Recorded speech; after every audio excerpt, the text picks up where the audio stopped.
नक्की आहे की त्या दारामागे जो शाप आहे त्यामुळे गादीवर नवीन बसणाऱ्या व्यक्तीला धोका आहे. अण्णासाहेबांचाही रहस्यमय मृत्यू झाला होता. राजगादीचा मान हा अनयराजेंना मिळणार.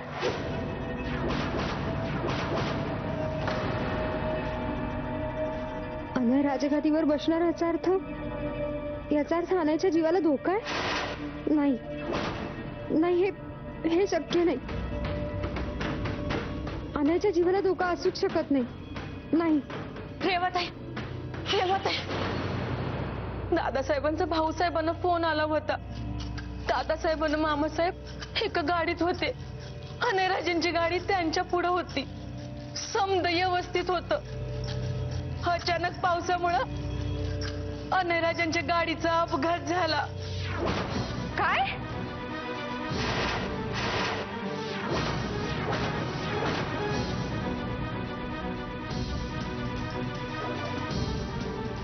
बाबा, काय झालंय? मी ऐकलं ते खरं आहे का? मागा ते म्हणत होते अनयचा ऍक्सिडेंट झालाय म्हणून. हे बघ रेवा, अनयला अपघात झालाय ही गोष्ट खरी आहे. बापरे, कसा आहे तो आता? त्याला खूप लागलंय का? बाबा मला घेऊन चला ना त्याच्याकडे. मला आत्ताच्या आत्ता त्याला बघायचंय. जरा शांत हो. बैस खाली. पण बाबा मला बैस आधी, बैस. बघा जरा पाणी आण.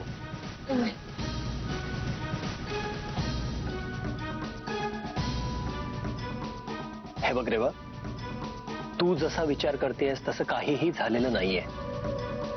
हा, अनयला अपघात झालाय पण तो फार गंभीर वगैरे नाहीये. पाऊस आहे, गाडी त्याची स्लीप झाली, थोडंसं हातापायाला लागलंय आणि दादासाहेब रमेश त्याला हॉस्पिटलमध्ये घेऊन गेलेले आहेत. मग चला ना आपण हॉस्पिटलमध्ये जाऊया. मी बघते त्याला. मी बघितल्याशिवाय चैन नाही पडायचं मला. रेवा, रेवा जरा शांत हो. हे पाणी पी. पी आधी. आणि आता मला सांग, आपण जर हॉस्पिटलमध्ये जायला निघालो तर तोपर्यंत ती मंडळी तिकडून इकडे यायला निघतील ना? अनय जर घरी आला तर त्याची काळजी करायला आपण इथेच हवं ना? त्यामुळे आता आपण शांतपणे इथे बसून वाट बघूया आणि निदान अनयसाठी तू थोडीशी शहाण्यासारखी वाग.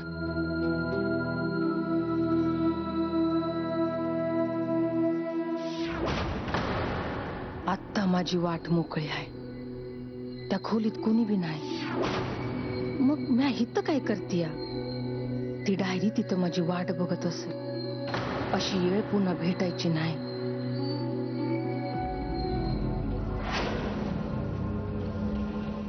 या बया, कुठं गेली डायरी?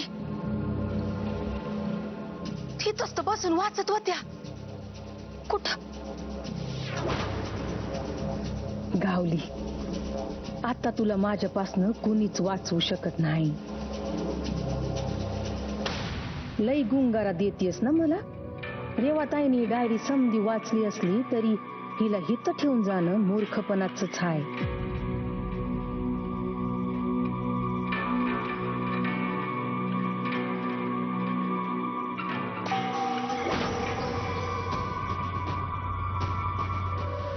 हे बंद कोणी केलं? मगाशी तर जाताना आम्ही दोघी बी खाली गेलो होतो. मग हे बंद कोणी केलं? याची चावी कुठं असेल? रेवा, रेवा, बघा रेवा कुठे आहे? कुठे दिसत नाहीये ती. मला आता चणेबद्दल कळलं, म्हटलं तिच्या कानावर घालावं. अहो त्या खालीच गेल्यात. लई रडत होत्या. बरं, तू इथे काय करतेस? तू काही शोधतेस का? म्या त्या गडबडीत फोन विसरले ना येते म्हणून घ्यायला आले होते. हा काय इथेच तर पडलाय? या बया, ध्यानातच नाही आलं बघा माझ्या. हे बघ, तो फोन राहू दे. तू चल खाली, तिला धीर द्यायला हवा आपण. अगं चल ना. वाईजी चला.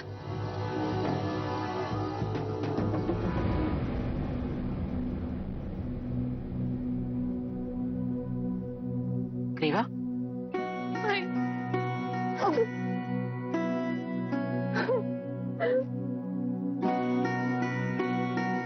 कपिला, शांत हो बाळा, शांत. कपिला काय चाललंय हे? तिला सांभाळायचं सोडून तू स्वतःच रडतेस. तिची अवस्था पाहून राहवलं नाही हो मला. शांत हो बाळ, शांत हो. बरं तुम्ही वाड्यात सगळ्यांना सांगितलं का? नाही सांगितलं. एकतर खूप उशीर झालाय आणि अपघात तसा गंभीर नाहीये म्हणून नाही सांगितलं. एक मिनिट.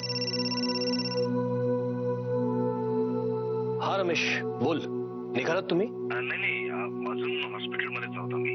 का रे, काय झालं? नाही तसं काही नाहीये, सगळं ठीक आहे. अनय त्यांचं ड्रेसिंग झाले, पण जरा अशक्तपणामुळे डॉक्टरने त्यांना इथेच आराम करायला सांगितलं. आम्हाला उशीर होणार आहे हे सांगायला फोन केला होता. ठीक आहे. काय म्हणाले ते? तू रेवाला घेऊन रूम मध्ये जा, त्यांना यायला अजून वेळ लागेल. बाबा म्हणूनच मी म्हणते आपण जाऊया ना तिथे. कोणीच खरं सांगणार नाही आपल्याला. मला स्वतःच्या डोळ्याने बघू दे त्याला, तेव्हा स्थिर वाटेल मला. आई तुम्ही सांगा ना बाबांना प्लीज. रेवा, अगं मी रमेशशी बोललोय आता. काळजीचं काही कारण नाहीये. अनय अगदी व्यवस्थित आहे. फक्त डॉक्टरनी त्याला तिथेच हॉस्पिटलमध्ये थोडा वेळ विश्रांतीसाठी थांबवलंय. तो येईपर्यंत तू थोडा वेळ आराम कर. नाही, मी इथेच थांबणार आहे. कपिला, हे बघ रेवा, उगाच हट्टीपणा नको करूस. सकाळपासून तुझी खूप दगदग झाली देवीमुळे. तू धड काही खाल्लंही नाहीयेस. तू आता चल, थोडा आराम कर आणि काहीतरी खाऊन घे.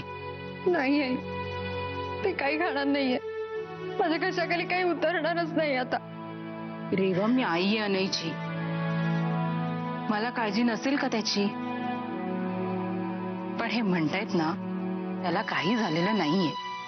पण आई, बाहेर किती पाऊस पडतोय. अशा वेळेस आतताईपणाने वागण्यापेक्षा आपण गोष्टी शांतपणे हाताळायला हव्यात. आता अनय परत आला की पुन्हा आपल्याला धावपळ करावी लागणार. म्हणून म्हणते, तो येईपर्यंत तुझ्या खोलीत चल आणि जरा आराम कर, म्हणजे बरं वाटेल तुला. आणि तसंच काही गंभीर असतं तर पाऊस पडतोय म्हणून हे घरात थांबले नसते. चल, ऐक माझं, ये बाळा.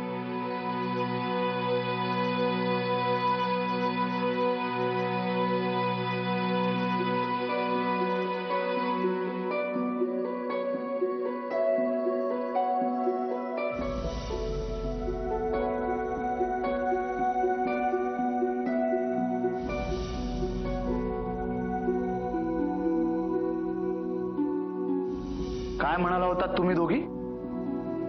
पांढऱ्या पायाची.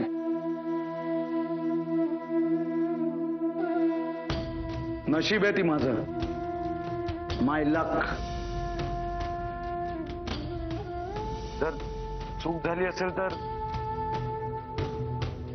सॉरी म्हणण्यात कसली लाज. राजगादीचा मान हा अनयराजेंना मिळणार. अनयराजांच्या गाडीचा अपघात झाला. तेव्हा भास आणि आभास या गुंत्यात तू फक्त गुरफटत चालली आहेस. पण मी काय करू? अचानक या गोष्टी माझ्या समोर येतात आणि मी नाही टाळू शकत त्या. आणि मी समोर येते, माझा कधी विचार करशील की नाही?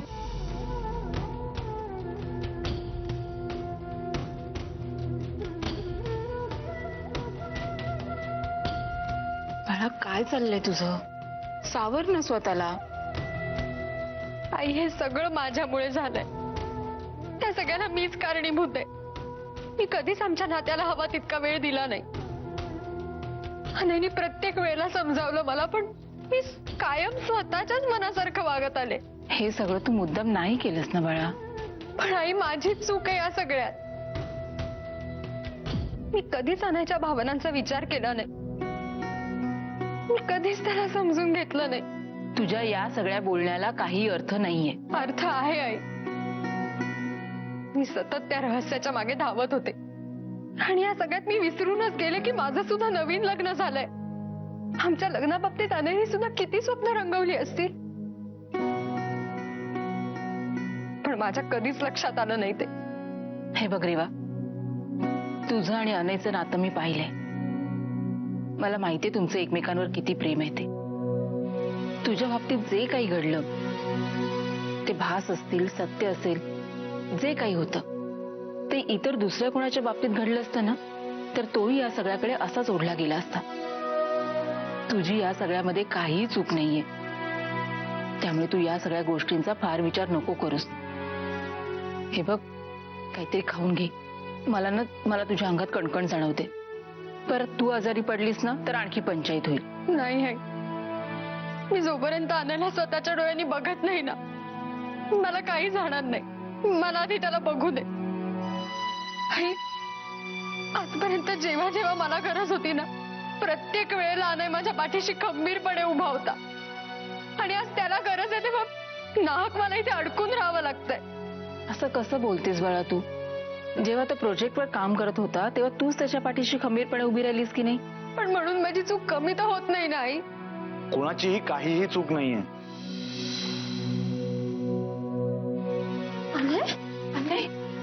या तुम्ही इकडे. काय रे हे? हळू हळू हळू अरे हळू. बस बस इथे बस. रेवा रेवा पकड. हो हो बस. सावकाश.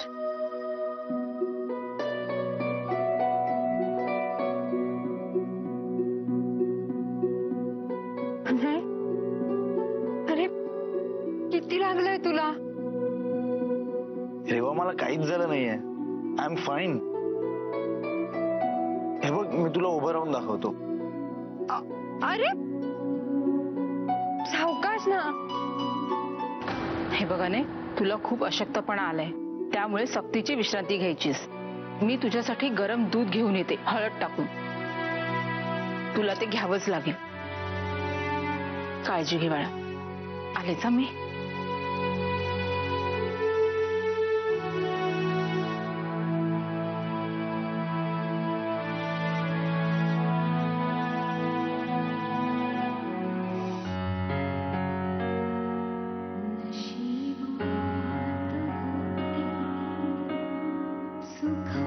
आणि खूप लागलंय रे तुला.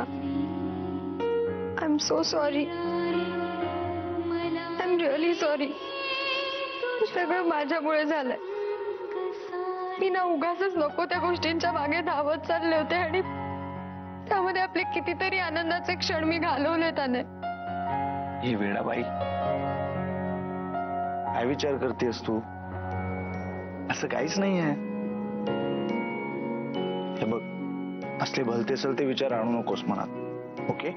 तुझ्या याच समजूतदारपणाचा मी कायम गैरफायदा घेत आले. पण आता नाही. तू बघच आता मी तुझ्याकडे किती लक्ष देते ते. एक क्षणही तुला एकटं सोडणार नाहीये मी. अरे वा, मला माहिती नव्हतं की बायकोचं लक्ष वेधून घेण्यासाठी एखादा अपघात व्हावा लागतो. नाही प्लीज ना, काय बोलतोयस तू? अने हे घे, पटकन दूध पिऊन घे.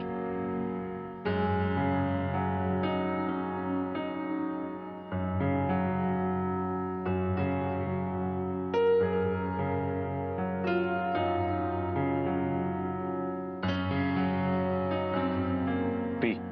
अरे काय करतोयस? ह्याची मला नाही, तुला गरज आहे. गप्प बस. मला माहितीये सकाळपासून देवीच्या गडबडीत तू काहीच खाल्लं नसशील आणि आता माझी वाट बघत बघत सुद्धा काहीच खाल्लं नसशील. घे. आधी तू पी, मी नंतर पी. अनय,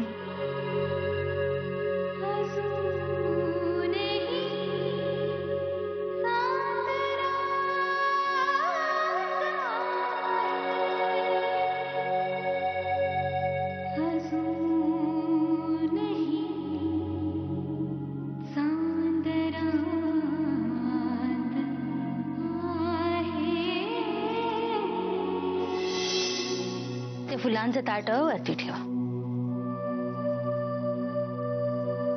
कपिला, रेवा कुठे आहेत? अजून ते आल्या नाहीत. ती झोपली असेल. झोपल्या? रोमिला, हा तुम्ही किती वाजता उठलात? वाड्याच्या नियमानुसार मी 6 वाजता उठून तयार झाले. हा नियम तुम्हाला माहित नाही? आम्ही सासू म्हणून वाड्याचा प्रत्येक नियम तुमच्याकडून पाळला जाईल याची आतापर्यंत काळजी घेत आलो. सासूचं कर्तव्यच असतं की हो सुनेला नियम समजावून सांगायचे आणि तिच्याकडून ते पाळून घ्यायचे. निलांबरा हे काम अगदी चोख करतायत, पण तुमच्याकडून काही प्रयत्नच होताना दिसत नाहीयेत आम्हाला. माफ करा आऊसाहेब, पण ती सकाळी 6 वाजता झोपलीये म्हणून उठली नाही अजून. का 6 वाजेपर्यंत काय करत होता त्या? वाड्यातल्या एखाद्या रहस्याचा शोध घेत फिरत असेल. नाही म्हणजे तसं करण्याची सवय आहे ना तिला, म्हणून काळजी वाटते जरा. आऊसाहेब, तुम्हाला कोणालाच माहित नाहीये, काल रात्री अनयचा एक छोटासा अपघात झाला.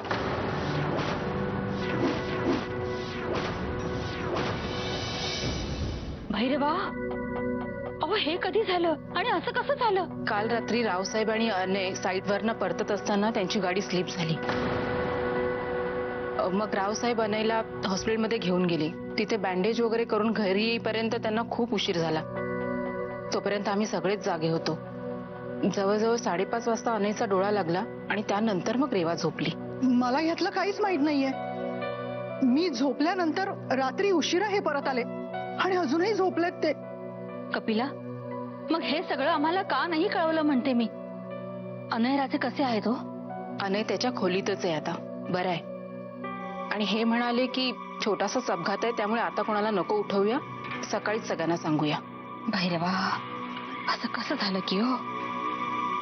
कपिला, आम्ही तुम्हाला ना उगाच बोल लावले बघा, आणि त्या रेवाला सुद्धा. अनयराचे उठले की कळवा आम्हाला. काल रात्री तरीच आमच्या मनात अशुभाची पाल चुकचुकत होती. हे कुठल्या संकटाची नांदी तर नाही? भैरवा, अनयराजेंना सांभाळ. या संकटाची छाया त्यांच्या जीवावर बेतू देऊ नकोस.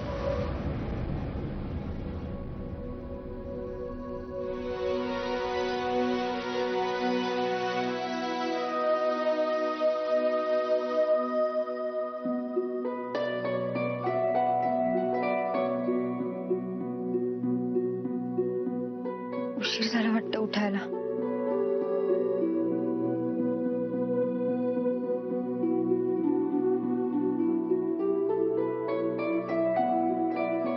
देवाच्या कृपेमुळे थोडक्यात निभावलं.